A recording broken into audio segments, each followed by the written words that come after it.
Welcome to Wine Chats with Bildo and Lindelin. My name is Billy Milovanovic, aka Bildo. And my name's Lindsay Kirkwood, also known as Lindelin. And this is an offensively funny podcast about drinking wine and chatting life. Hope you enjoy!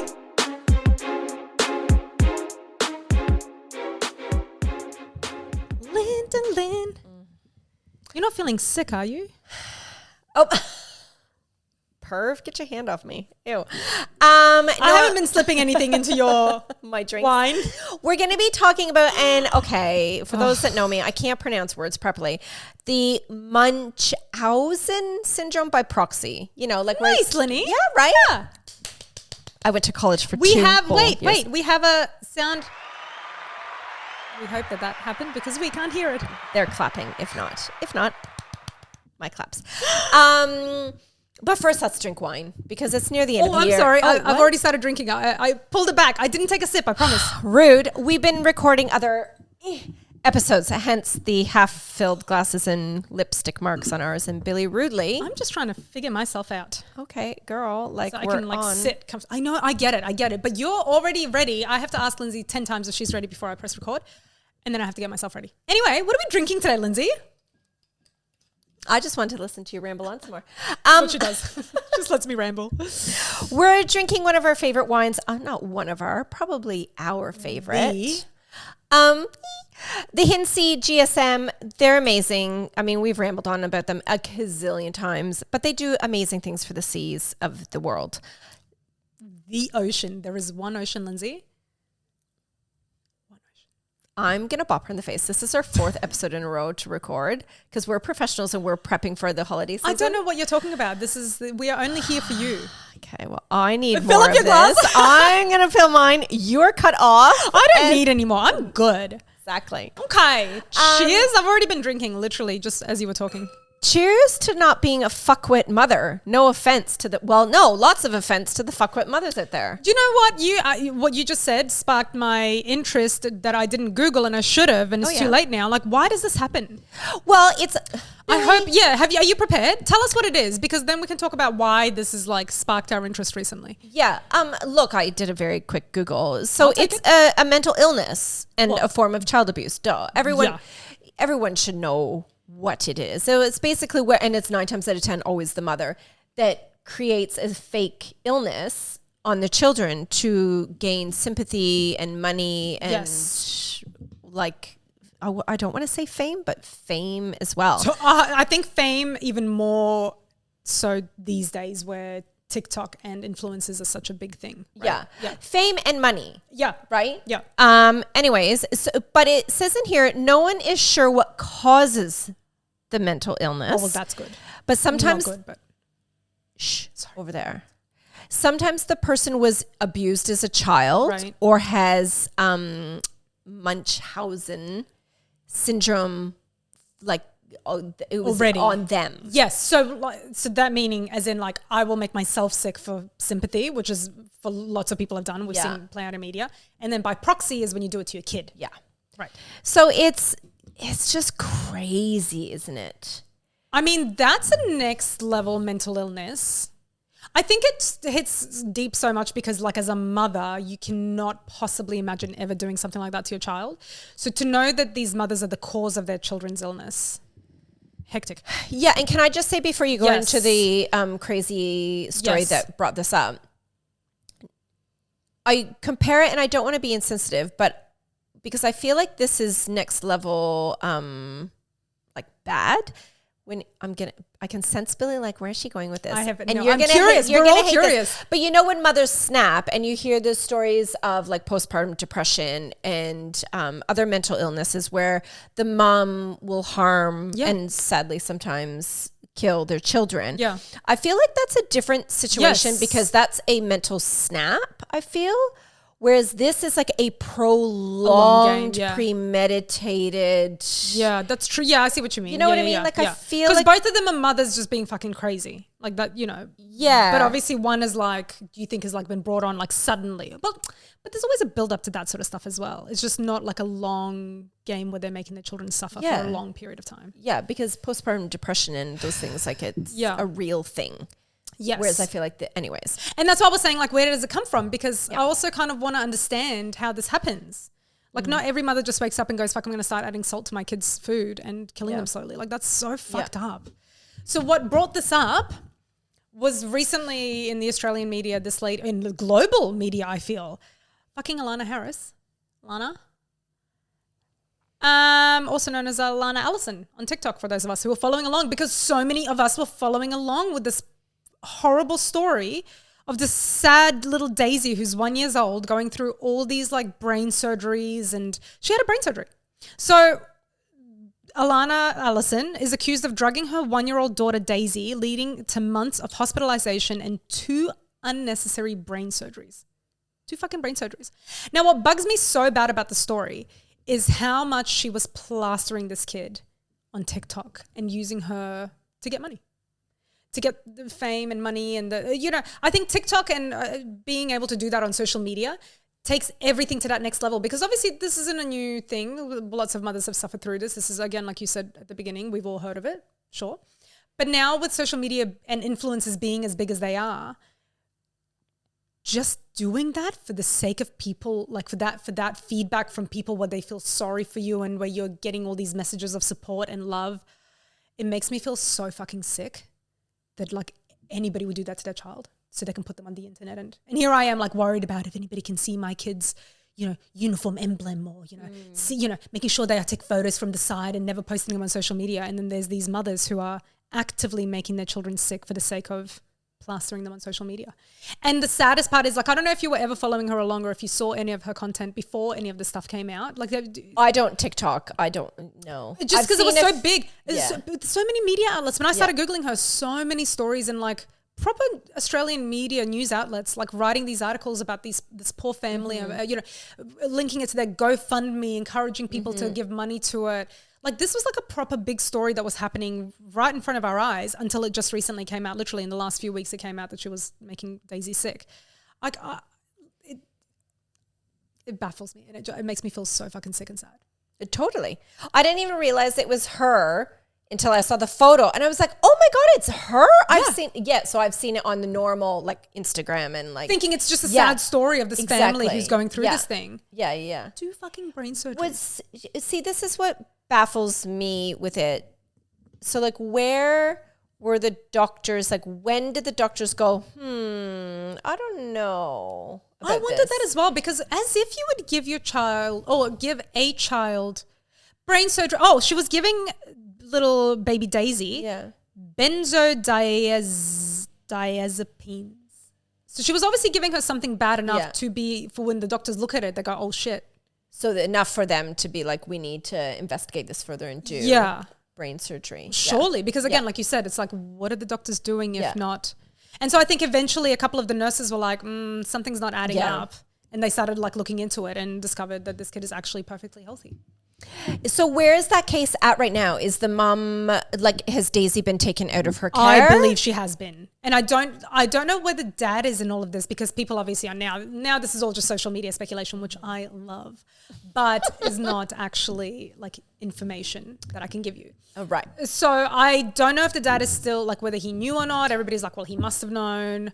Don't know. But certainly mum's not involved with Daisy at the moment. I don't know if she's in foster care or not, but from what they're reporting is she's been taken away. I would hope so. I would fucking hope so. And clearly Numbnut's mum is going to go to jail, in a fucking hopefully. loony bin.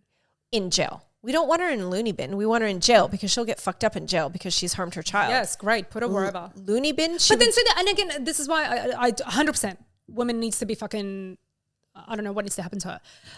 But she's sick as well. This is a person who's fucking totally sick. Like, what is like, I don't know. It's like I want to feel sorry for her, but I just can't. Like I want to be that play devil's advocate and be like, well, she's obviously got something going on too, because nobody just does that. That's not a normal thing you would do to your child. Yeah. But would you ever trust her ever again with her, even if she was treated like no? And does she have other kids? I want to say she has other kids. I have no idea. For some reason, I feel like she has 2 other kids, but I could be making that up.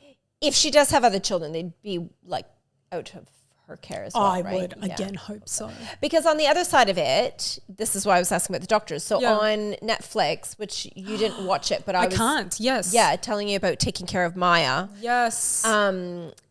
which is so bizarre. You have to watch it. It's a documentary. And they start the story where you think, oh, the mom has done something to the kids. So the daughter's sick, and it shows her like journey of like her illness. And you think, oh shit, like this mom, it's totally she's doing this. Child, yeah. And the doctor started to think that as well when she was in the hospital. And the mom, there was like, it went through all this like legal battle. Yeah. The mom wasn't allowed to see her. Do you need to spoiler alert? Oh, spoiler alert. Dude, if you just in case you're curious to watch it, but you've been I'm going to tell you what happens. I'm going to tell you what happens. So if you want to watch it to fill in more of the details, watch it. But if you don't care, just whatever. It's great. I asked her to tell me because I'm like, I'm never going to watch this. Because I know I'm never going to watch this. True trauma. It's so traumatizing. Yeah. It's so fucking sad. Yeah, go on. Sorry. It is. And anyway, so yeah, the family is not allowed to see the daughter anymore. The doctors are accusing of the mom like making the daughter sick. She has this fake illness that they apparently have never heard about. Blah blah blah. This goes on and on, right? The mom can't take it. She can't hack it. She's been taking away from her daughter's been taken away from her. I forget how long it was, but I think it ended up being about 3 months, which is a long time for a 12-year-old daughter to be in the hospital by herself, missing her mom. And you know there's something wrong with your kid. You know she's sick. Totally. And no one believes you. And they're blaming you. And they think that it's you. Yes. So there's a whole lot of other details, which I won't tell you because spoiler alert. Go watch it. But this is a big spoiler alert. So the mom at the one court hearing was like, can I at least just have a hug from my daughter? So her attorney obviously asked the judge, can my client have a hug from her daughter? And the judge actually said, and there's recordings, like actual like recordings, like voice recordings of it, saying, no, not at this time type thing. And the mom ends up killing herself because she cannot bear her life without her daughter. And I know like my immediate thought was, that poor kid, because now she'll never have her mom. Like, yes, she's been separated from her mom, but she's now never going to have her mom. But then you think of the mom's desperation and like knowing that she's being accused of these horrible things that she would never do to her daughter. But then you know what the shit thing is before we take a break? Is that after all this came out and the family like was suing the hospital, which they won, by the way, just recently. They got like millions upon millions of dollars. And I saw that in the news again because it was after the documentary. Yeah. Yes, which they deserve every fucking penny. They probably deserve even more. But I mean, was in the hospitals. You know when you have private healthcare and they have to put a code in. Yeah. Right? When they process your payment or whatever. They had a code in their record books of the disease that the mom was telling the hospital that her daughter had. And the hospital kept saying, oh, no, shit, that's not a real disease. That's not a real thing. So they were charging for that disease that apparently she doesn't have. It boggles my brain. I'm like, that poor family. And that poor family has been ripped apart. And you can never get that back. There's nothing that will ever fix that. Watch the documentary, even though Don't watch the documentary. It's horrible. It's so sad. I mean... Don't, but do. I can't. I like that sort of level of heartache when you're trying to. Anyway, I can't. I can't. So there's two sides, right? Like, and this is why I was like, with this baby Daisy, like, it's funny. Like, how come the doctors didn't intervene sooner? But maybe they did. Well, maybe that's the thing. If she's giving her something and like crying to everyone on the internet about it, right? Yeah. And then they're just trying to figure out what's wrong until I don't know if they did a blood test or I don't know. I mean, do you not do a blood test before you fucking brain surgery someone? I guess it's process of elimination, right? I guess they need to go through the process to be like, oh wait. And of course you can't just think that every parent who comes through the doors complaining about their kid being sick is like fucking harming them. Oh no. You obviously, go with Anyway, look, when we come back to this very fascinating and exciting episode, we're going to talk about some famous cases of Munchausens by proxy. Okay. Okay. Okay.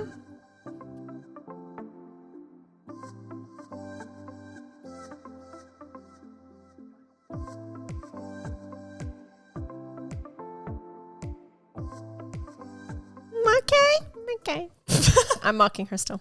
Lindsay's, still going. Lindsay, we've had a break. There was a commercial in in the middle somewhere. It was entertaining. Okay. So when you say Munchausens, by Proxy, which you can obviously say very well. What's the first case that comes to mind? Oh God, I always hit is my chin, do I have a Jay Leno chin? Like you have been talking about your Jay Leno chin your whole, like, but I don't have a Jay Leno, no. but I feel like whenever I'm recording, I do, because I feel like I'm always hitting it with my chin. Anyways, move the mic away. Yeah, Gypsy Rose is obviously the case that you think about. Yeah. So sad. Yeah. Let's have a chat about Gypsy Rose. I really desperately want to see the documentary about her because it was there was movies. Yes. Yeah. And it's not on none of my streaming services. I feel like I have 1,000 streaming services. Not one fucking has this documentary. Can you Stan, Netflix, Disney, fucking Prime? Can somebody please put Apple? Not Apple. I don't care about them. Just my ones, please. Can you please help us sister out and put a documentary about Gypsy Rose, because I would love to know. Because I think it's on Hulu. Isn't Hulu through Disney though? Can't you get Hulu through Disney? Oh, no, you cannot. I thought sometimes. Because I would. Because the Kardashians used to be on Hulu, but they're now on Disney because they're with someone else. I know, but I thought Hulu was associated with some. Anyways, same. I've looked through all my platforms. I don't have it over here either. I just want to know. Yeah. I just want to watch it and I want to enjoy it because I kind of get the gist of the story. Yeah. Let's talk about it. Okay. Well, it just starts straight away with she killed her mother. Okay. Well, no, she didn't. Her boyfriend did. Let's talk about it. Before her murder, so I just want to, like, spoiler alert. Before her murder. Oh, fuck off with your spoilers. Okay, just be aware that you're going to find out information that you may not be ready for. Okay. Okay. Dee Dee Blanchard. Reveled. She didn't, because she's in dead. her world's pity. In the world's. Oh my God. Anyway, listen. By 2015, the 40-year-old mother from Missouri had managed to convince just about every Make-A-Wish-sized charity that her wheelchair-ridden daughter, Gypsy Rose, was dying of natural causes. Okay. Basically, she wasn't dying of anything. She was perfectly fine. This fucking lady was doing crazy shit to her. So she was feeding Gypsy seizure medications, shaved her tiny head, and confined the growing child to a wheelchair for years. All so that Gypsy would appear ill. Oh, petite and toothless. Oh my God, she didn't have teeth. Yeah. That's so fucking sad. Gypsy Rose was her mother's cash cow. So when the small, sickly girl emerged from her wheelchair to take knife-wielding selfies shortly before posting the bitch is dead on Facebook, her actions begged the question, was the killing of Dee Dee an act of self-defense from years of sadistic abuse? Yes, it was. Yes, it was. That's a stupid question. I can't even believe that she went to jail for it.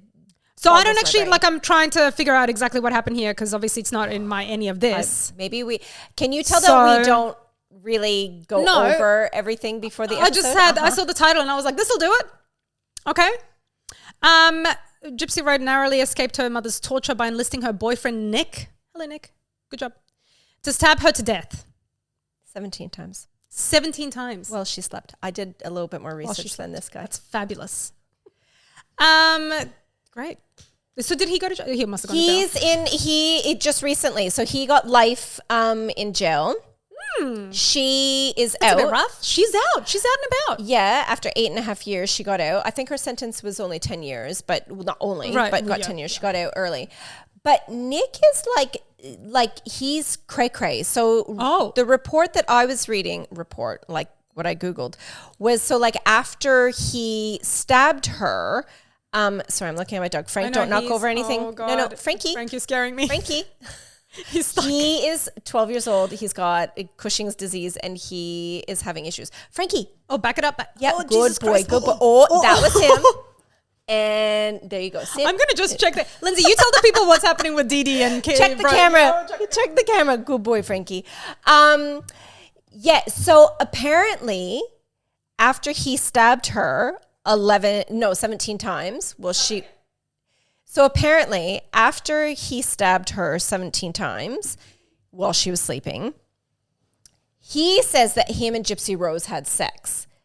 Gypsy Rose is like, no, that's not true. He raped me and he raped her because Gypsy wouldn't let him rape her mom before he killed her. He wanted to rape her. This is a he said, she said type of thing, that's right? Just, so it got really weird. He obviously fantasized about different weird things. So he's in jail. I don't think he'll get out early like Gypsy did. Well, now that I hear all of that information that I just got from you and didn't Google or verify myself, he obviously sounds like a fucking nut job. Yeah, totally. Right. So whereas she, like, if he had kind of done it in this for the sake of like helping her escape, and that is it, maybe he would be in jail for less.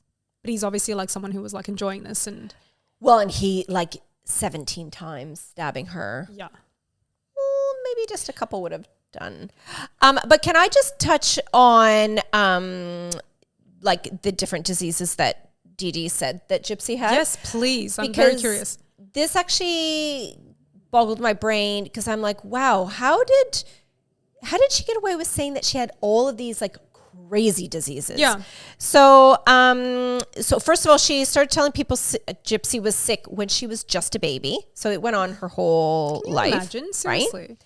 Some of the illnesses she listed that her daughter had: epilepsy, muscular dystrophy, dystrophy, cerebral palsy, leukemia, asthma, vision problems, hearing loss, and chromosomal defects. So that's like a lot of big things. And I get it. Like some kids unfortunately have a lot of different things happening. Back to your question earlier, like how did the doctors, like if you say to someone, my kid has leukemia, that's not, I guess she's just saying it to people without like actually having it like verified. Yes. So it's easy enough to say to your child, this is what you have, and to say to the world, this is what she has, without actually having to go through any medical procedures or any medical kind of, do you know what I mean? Well, yeah, like I didn't look into the surgeries that she had to have, but she did persuade doctors to write prescriptions for each of these conditions.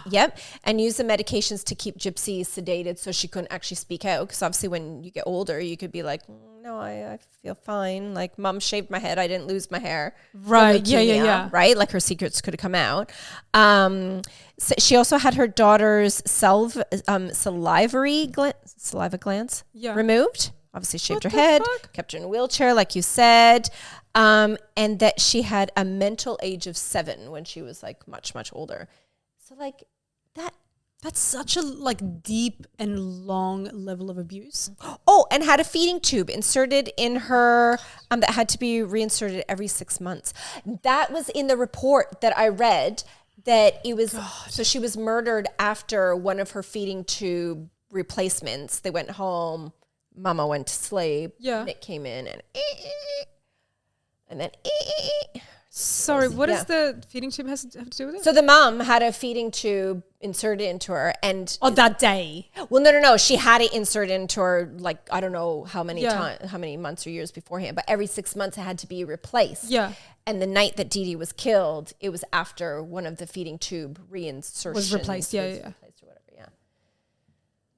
Insane. I mean, deserved it. I find it mind-boggling that, look, I'm not a law person. I don't know the laws, but I just don't understand when, yes, she should have been held accountable for manslaughter to some degree, but when you find out what actually happened to her and why she probably did it and why she did do it, versus like some people that are out there that actually killed somebody because of drunk driving, or they actually just murdered someone and they get away with it, or they end up in jail for barely any amount of time. Yeah. Because, I mean, I guess Gypsy should have been put away as a punishment, or like put in a sick hospital or something. Because you can't just let that shit go. Well, I don't know. Can you? Like, I don't know. I think manslaughter, no, I don't think you can. But I think, because she didn't actually kill her; it was the boyfriend. So she was, yeah. But that's why I'm saying, like, I think if you're drunk driving and you kill someone, you should be held accountable. But I think because of what her mom did to her for so many years, if you're trying to save yourself, it's self-defense. I actually don't think she should have spent any time in jail. Especially maybe it's the circumstances of how it went. I don't know. I don't know how the law works. And American law is fucked anyway. It's premeditated and all that stuff. But don't worry, Kim K is chatting with her, and right, yes, because now she's out. Has she been just married, or did she get divorced or something? There was and then she's pregnant now. Yeah, I think she was engaged. I don't know if she actually married that one guy. Yeah, because she was with him from jail. Lindsay, please, I'm talking. She was with him from jail, and then they got together, and I think they were like, no thanks. And then now she's with another guy pregnant. Yeah. She was going to say that if... She deserves to be happy. Oh my God. Do you worry about her having a baby? No. She would never, hey. No. And now it's so like in like so public what's happened to her. Surely she wouldn't get away with doing that same shit to her. No, if anything, she'll probably, that baby will be so loved. No. I mean, I guess it depends on what her mental state is. But I saw her chat to Kim K in the Kardashians. There was a quick little segment. Look, she seems good, well-adjusted considering what she's been through. Okay, well, let's look at another couple of cases before we wrap this exciting episode up. Lacey Spears. Anyone heard of her? No? Mummy blogger. Another one. Not like related to Spears. No. Okay. No, not at all. Mummy blogger Lacey Spears was convicted for the murder of her beloved 5-year-old son Garnett. Thousands of Spears' social media followers were absolutely shocked. For years prior, the young Kentucky mother had taken to the internet for support by documenting Garnett's various health struggles. She exhaustively blogged Garnett's medical journey. See that again, for some reason that just hits me next level when they're blogging about it and putting it online. All the while hiding the one thing that was keeping him sick. Unbeknownst to Lacey's faithful supporters, she had been secretly poisoning her child with life-threatening doses of salt through a feeding tube. Just feeding him salt. And again, like there must be no partner around, right? Like not that I have read thus far, because I'm just reading this now with you. I did a little bit of a brief read, but you know. So in the winter of 2014, little Garnett passed away in a New York hospital from toxic amounts of sodium in his bloodstream. Detectives were sent to Spears' home where they discovered Garnett's medications tucked behind a large can of salt. It was then revealed that Spears had asked a neighbor to enter their home and dispose of Garnett's feeding bag, which was allegedly filled with the equivalent of 69 packets of salt. So what went after he died? Feeding bag. She rang her neighbor and said, "Oh, can you go?" Oh my god! The neighbor's not going to tell anyone. Exactly. I was like, "What? We're just going to like kill this kid and be like, oh, hey, Lindsay, can you just go to my house, please, and get rid of the gun?" Ridiculous. So after a highly publicized 2-week trial, she was sentenced to 20 years to life for the second-degree murder of Garnett. Totally good. The prosecutors called her actions nothing short of torture. Death by salt poisoning is extremely painful. How old was the baby? 5? And Garnett spent his last days screaming in agony. The hospital room videos are disturbing. There's fucking hospital room videos. Before the decision was made to take him off life support. So the defense blamed the hospital for both the elevated levels of sodium, and she maintains her innocence. Except for that bag of salt we found in her house that the neighbor got rid of. Honey, just like shows over. Yeah. That's ridiculous. Yep. So, and she insists that she does not have Munchausens. Obviously, the judge thought otherwise, citing mental illness she refuses to acknowledge. So she is now gone away. She gonna get hurt in jail. Yep. This fucking lady, Blanca Montano, very quickly, she sentenced to 13 years in prison after allegedly infecting her hospitalized infant daughter with foreign bacteria, including fecal matter. Ew. So she's fucked. The mom or the baby? Both. Oh my God. But the mom and the baby, both. Yeah. Okay, but this is the most famous one that I came across that I didn't really know. And I mean, I don't know if it's like fully like determined or whatever. Yeah. Eminem alleges in a bunch of his songs, like the rapper. Were you with me? Yeah. There's a song that he wrote as well, coming out of the closet or something. There's like a song about his mum, and it essentially says that she kept him sick for years and years when he was younger, for people to feel sorry for him and for her. So he reckons that his mum had Munchausens by proxy as well. And they've had legal battles back and forth, but he's very much like been like, oh no, my mum made me sick and I was not sick. I was fine. Like until he became a teenager and managed to get away. Poor Eminem. So that's that. Be nice to your kids, please. Don't do dumb shit. Any closing remarks, Lindsay? No, you've just been delightful today. I'm just letting you ramble away. Well, that is done now. So goodbye. Thank you for joining us for this latest episode of Wine Chats podcast with Bildo and Lindeland. You can find us on our socials on Instagram, Facebook, and TikTok. And you can listen to us on any favorite podcasting app or watch on YouTube. And don't forget to like, subscribe, share, review, comment, send us some love. We absolutely love it. Chat soon. Come on, Lenny. Chat soon. Chat soon. Chat soon. We're not putting this in. Come on. Okay, we'll add in chat soon at the end. Yeah. Both of us? Yeah, go okay. on. Chat soon.